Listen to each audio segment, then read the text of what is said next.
Olá, seja bem-vindo ao nosso canal. Muito obrigado pela companhia. Esse é mais um estudo da nossa série Estudando o Evangelho segundo o Espiritismo. Continuamos estudando o 8º capítulo da obra Bem-aventurados os que têm puro o coração. Dessa vez, nós vamos nos concentrar sobre o item escândalos. Se vossa mão é motivo de escândalo, cortai-a. Palavras de Jesus. Esse item é composto, então, por uma passagem do Novo Testamento, seguida de mais 7 parágrafos de Allan Kardec, que trazem a explicação sobre essa passagem. Ainda estudamos a pureza de coração, mais uma das características dessa virtude, portanto, nesse item. Para resumir o item, nós podemos pensar na seguinte ideia: nós vivemos em um planeta de provas e expiações.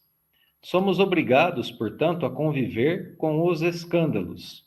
Os escândalos serão definidos aqui mesmo nesse item do capítulo como sendo o mal. Então, vivemos num planeta de provas e expiações, portanto, conviveremos com o mal. Inevitavelmente, estaremos à volta com ele. No entanto, apesar disso, somos advertidos a jamais praticar o mal, a jamais cometer o mal, mesmo que para isso seja necessário que privemos a nós mesmos de tudo aquilo que seja causa do mal, para nós ou para os outros que convivam conosco. Esse é o resumo do item, resumo bem simples, né, desse item que estudaremos. Vamos relembrar um pouquinho o nosso caminho até aqui, durante esse capítulo 8, para que nós possamos entender a ideia de continuidade.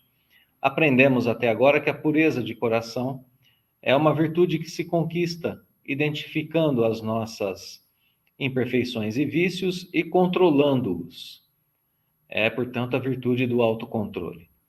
O modo de vencer essas imperfeições e vícios é nos dado através da orientação que nós devemos seguir de cumprir a lei divina. Foi esse o grande resumo que nós tivemos do capítulo até agora. Complementando essa ideia, esses ensinamentos dos itens anteriores, agora nós somos orientados a abrir mão de qualquer instrumento que tenhamos em nós ou conosco que possa ser usado para fazer o mal a nós ou aos outros. Essa é a ideia de continuidade. Bem, ainda tem mais uma pequena particularidade nessa ideia de continuidade, porque nós podemos notar que até agora o capítulo se dirigia aos cuidados interiores, identificar a causa do mal em nossas imperfeições, vícios, más tendências e assim por diante. Agora, o próprio capítulo, né, nesse item, faz uma referência a cuidados externos, a cuidados da vida de relação com as outras pessoas, cuidados materiais mesmo, cuidados de relacionamento com o próximo. Tanto é assim que nós veremos agora, já no item de abertura do capítulo, o item do Novo Testamento, Jesus dizendo que se alguém escandalizar um dos pequenos que creem nele, e esses pequenos nós sabemos que são os sofredores da terra, as pessoas mais desprovidas de recursos, então se alguém escandalizar um deles, melhor seria que se lançasse ao fundo do mar. São palavras fortes, né, que Jesus usa. Não fazer o mal àquele que já sofre, as pessoas que já creem em Jesus e que sofrem. Jesus, numa segunda passagem, no segundo ponto, diz que ai do mundo por causa dos escândalos. É necessário que venham os escândalos, mas ai daquele por quem o escândalo vem. E numa terceira passagem, Jesus diz para que nós tenhamos cuidado em não desprezar esses pequenos, porque os anjos no céu os veem, né, incessantemente, a face do Pai Celestial. E porque ele mesmo, o próprio Cristo, veio para salvar o que estava perdido. Portanto, ele veio para essas pessoas, para esses pequenos que creem nele. Então, aqui fica evidente essa questão do escândalo em relação no relacionamento das pessoas, né, na capacidade que nós temos de prejudicar os outros, de causar o mal. Jesus usa aqui a palavra escândalo para se referir ao mal praticado contra os pequenos que creem nele. Adverte aquele que provoque o escândalo e declara ainda que ele mesmo veio para salvar aquilo que estava perdido. Muito bem. Vamos à sequência dessa passagem do Novo Testamento, na qual Jesus diz que se a mão ou o pé de qualquer um de nós é objeto de escândalo, que nós o cortemos e lancemos longe de nós.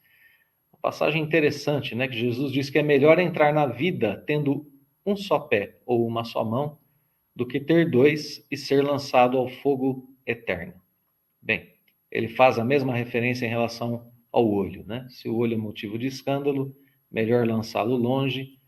Melhor entrar na vida tendo um olho só do que ter dois e ser jogado ao fogo do inferno. Essa aqui é a conclusão da passagem de abertura que está no Evangelho de Mateus, nos faz pensar na questão principal dessa passagem escolhida por Kardec para a abertura do item. E a questão principal é a seguinte: esse trecho se dirige à necessidade de nos livrarmos da causa dos escândalos, daquilo que estiver em nós ou conosco, dos recursos que nós tivemos e que nos leve a praticar o escândalo. Ainda que esse recurso seja uma parte de nosso corpo, né? Seja algo de nossa natureza, né? Da nossa natureza física, corpórea. São palavras muito fortes usadas por Jesus. A vida a qual Jesus se refere aqui é a vida espiritual. Não é? É melhor tirar uma mão e entrar na vida sem uma mão do que ser lançado ao fogo eterno ou ao fogo do inferno. Uma referência muito clara à vida espiritual. Basta pensarmos que ele está dizendo, né? Jesus está dizendo claramente: se você entrar nessa vida, tendo praticado o mal, usando os seus recursos para praticar o mal, você será lançado ao fogo do inferno ou ao fogo eterno. São as duas expressões que ele usa aqui. Claramente, vida espiritual. Então, fazermos aqui na Terra o que for preciso, mesmo que isso signifique nos limitar em certos recursos, para não fazer o mal, mesmo que soframos, mesmo que nos limitemos aqui com o objetivo de sermos felizes na vida espiritual. Muito bem, nós vamos seguir agora com os parágrafos de Allan Kardec, trazendo a explicação dessa passagem. No primeiro momento, Kardec nos diz que no sentido vulgar, no sentido mais usado, o escândalo, não é? É toda a ação de modo ostensivo que vá de encontro à moral ou ao decoro, né? As práticas aqui comuns no planeta Terra, que já são práticas aceitas por toda a sociedade. E Kardec nos diz que o escândalo não está na ação em si mesma, nesse sentido vulgar do termo, né? No sentido que todos nós compreendemos, mas na repercussão que possa ter. A palavra escândalo implica sempre a ideia de um certo ruído, rumor, né? De uma repercussão. Então, Kardec segue dizendo que as pessoas que se contentam em evitar o escândalo fazem isso porque, se o escândalo surgisse, elas teriam seu orgulho ferido. É esse o grande problema ou é essa a atitude de quem evita o escândalo. Só o faz para que as outras pessoas não vejam. E tanto é assim que Kardec conclui dizendo: desde que suas torpezas fiquem ignoradas, a sua consciência já está tranquila. Não teve incômodo nenhum no seu orgulho. É o que Jesus dizia, né? Sepulcros branqueados por fora, mas por dentro podres. Aqui nós temos então o sentido vulgar da palavra escândalo e que não está em acordo com o ensinamento de Jesus. Kardec primeiramente coloca esse sentido justamente para mostrar para nós que a nossa concepção dessa palavra não é a correta, não é igual a que Jesus usava em sua época. Pois nós temos aqui na nossa concepção vulgar desse termo apenas a preocupação de esconder dos outros a nossa imperfeição, o nosso vício, a nossa torpeza, para que então não tenhamos o nosso orgulho ferido. Isso equivale então a não combater de fato a causa do escândalo em nós. Por isso, não está de acordo com aquilo que Jesus disse. Segue o texto de Kardec, trazendo agora a concepção correta da palavra escândalo, no sentido evangélico do termo, a palavra escândalo tão frequentemente empregada é muito mais geral. Por isso que às vezes a gente não entende o significado, porque a gente precisa entender que ela tem um significado mais geral. Não é somente o que afeta a consciência de outrem, é tudo o que resulta dos vícios e das imperfeições humanas, toda reação má de um indivíduo para outro, com ou sem repercussão. O escândalo, nesse caso, é o resultado efetivo do mal moral. Agora, nesse segundo parágrafo, o sentido da palavra escândalo, o sentido evangélico da palavra escândalo é identificado. É disso que se trata. Por isso dizíamos no nosso resumo, né? O escândalo é o mal, em geral. As consequências do escândalo para o espírito não estão apenas no orgulho ferido, quando os outros percebem. Não se trata disso. Mas essas consequências aparecem como um resultado efetivo do mal moral. Ou seja, o mal moral que eu tenho em mim produz um efeito ruim para mim. Ele está sempre presente se eu não combatê-lo, e permanecerá presente se eu não o combatê-lo. E esse é um resultado já efetivo do mal moral, um resultado que se faz em mim. A permanência da imperfeição, a permanência do vício, a permanência do orgulho, e assim por diante, se eu não tratá-lo. Então, aqui esse sentido mais geral da palavra escândalo nos ajuda a identificar que o escândalo é o mal e que ele tem, sim, suas tendências em cada um de nós. Vamos seguir o texto de Kardec, porque as explicações continuam. Kardec nos relembra, né, a passagem de Jesus: é preciso que haja o escândalo, o mal no mundo, porque os homens são imperfeitos.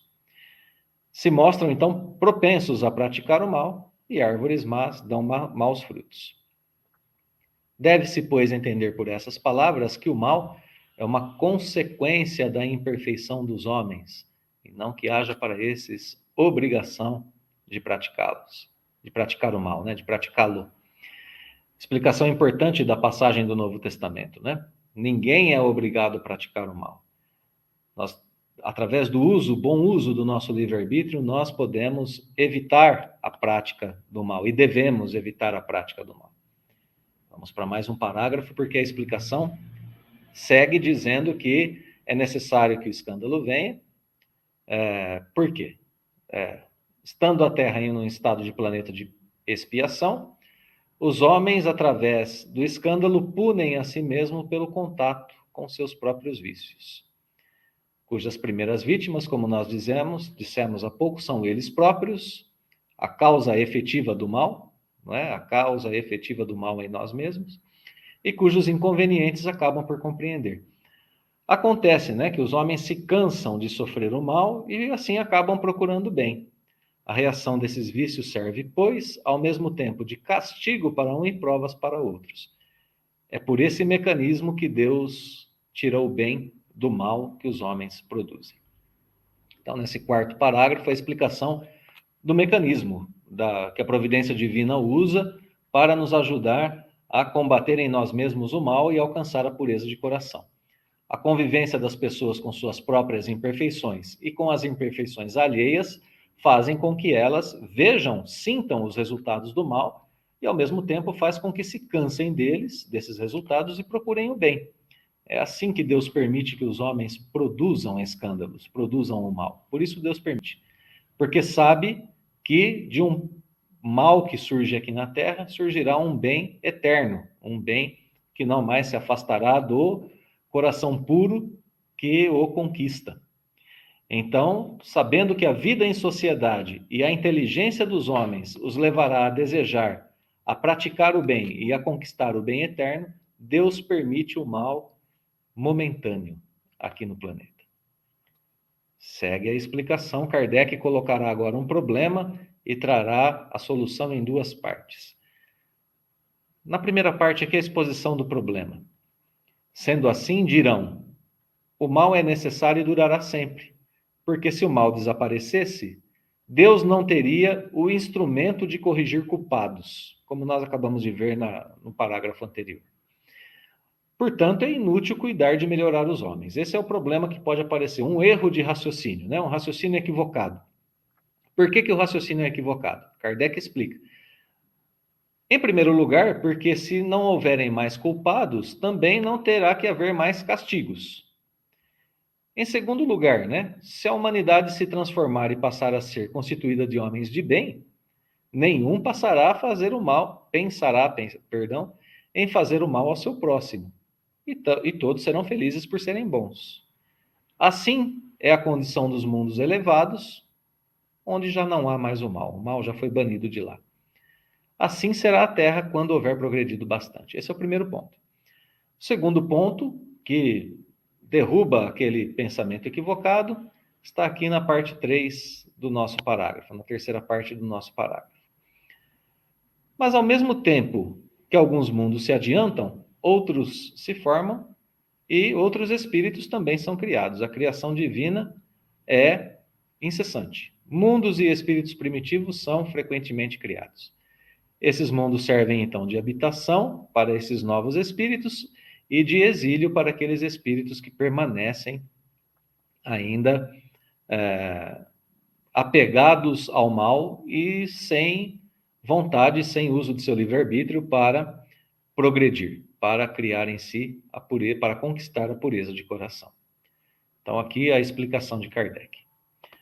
No parágrafo seguinte, a explicação de um caso em específico, para que nós tenhamos uma ideia de como isso acontece aqui no planeta Terra. Kardec abre o parágrafo dizendo, estou retomando a palavra de Jesus, né? Ai daquele por quem vem o escândalo, e coloca o exemplo de um pai que sofre com seu filho.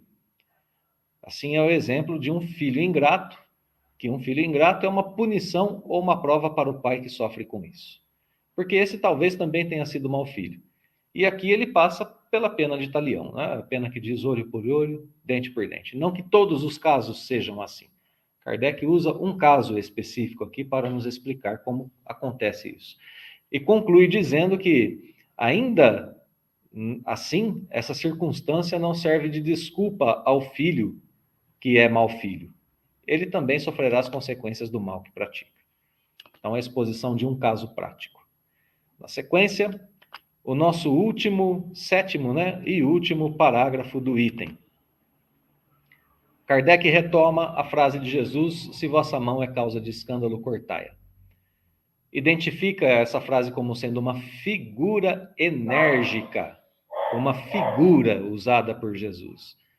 Não uma frase que deve ser tomada ao pé da letra, não é? Significa que cada um deve destruir em si toda causa de escândalo, ou seja, a causa do mal. Arrancar do coração o sentimento impuro e toda tendência viciosa. No entanto, Kardec conclui que para o homem mais vale ter mesmo cortada uma das mãos, antes que essa sirva de instrumento para uma ação má. Ficar privado da vista, antes de servirem os olhos para conceber maus pensamentos. Jesus nada disse de absurdo para quem quer que apreenda o sentido alegórico e profundo de suas palavras. Muitas coisas, entretanto, só o Espiritismo pode revelar com clareza através dos ensinamentos da vida imortal que traz e do aprimoramento constante do espírito. Então, sempre estarmos atentos a identificarmos essa linguagem figurada de Jesus e o seu real significado. Muito bem. Nós vamos terminar, então, o estudo desse nosso item, concluindo que devemos preferir, muitas vezes, não ter certos instrumentos físicos, materiais aqui à nossa disposição, mesmo algumas capacidades e recursos, se eles forem ensejo, se eles nos levarem a praticar o mal. Um exemplo bem rapidinho. Muitos reclamam aqui na Terra por mais recursos financeiros. Mas nós espíritas podemos e devemos perguntar a nós mesmos que tipo de pessoa nós seríamos, que uso faríamos desses recursos se nós os tivéssemos. Muitos dizem, eu gostaria de ganhar na loteria, então eu deixaria de trabalhar imediatamente.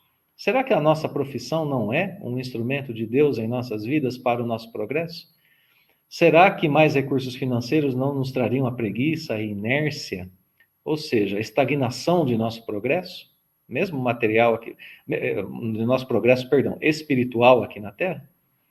Bem, é uma pergunta que cada um deve fazer a si mesmo, não é? Que tipo de efeitos isso traria à vida nossa e à vida das pessoas que convivem conosco? Principalmente aqueles que nos são caros ao coração.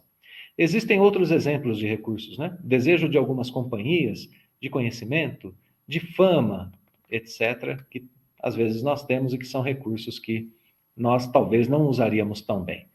Está em nossas mãos a construção de nossos limites, de nossos próprios limites aqui na Terra.